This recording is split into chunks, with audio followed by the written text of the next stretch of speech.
Okay, so right now I'm setting up the Lunar Artemis box that we are making.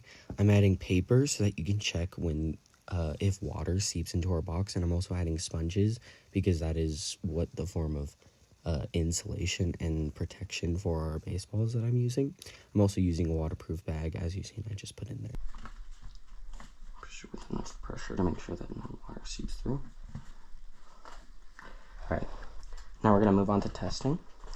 So for our testing, we're just going to be submerging the box underwater and making sure that no water seeps through the seals that we have. We've also covered the whole entire PLA of the box in this rubber gasket. Right now I'm taking 2 big rocks so I can actually submerge the box because due to the PLA it was floating and I needed a way to submerge it. And right here is the testing is about 5 minutes and 60 seconds, so I sped it up to about 30 seconds for you guys.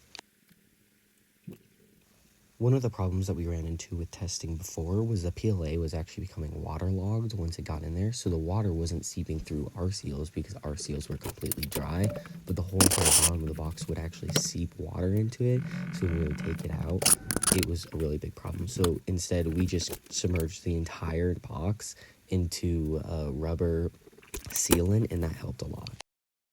Okay, so here's me uncovering the box and checking if every single thing is dry.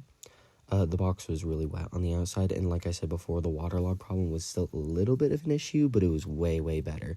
Like, it was still dripping a lot of water, and that's why I have all the towels everywhere. One thing that you'll notice is that the box actually does look like it is kind of wet on the inside, but that's because the light is shining off of the sealant that we put everywhere, so it does just look that natural wet color. Once I open up the box, you can see around where the seals are actually very dry, which means no water actually got into into our box, which is really, really good. And while I'm removing all the objects that I put inside the bag, which just includes the 2 baseballs and all the paper, you can see that each one of the papers are completely dry.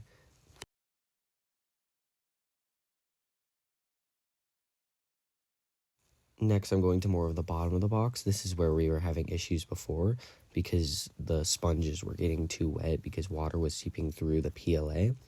But now, once I remove these sponges, you can see that they're actually very dry, which is perfect because that means no water seeped in.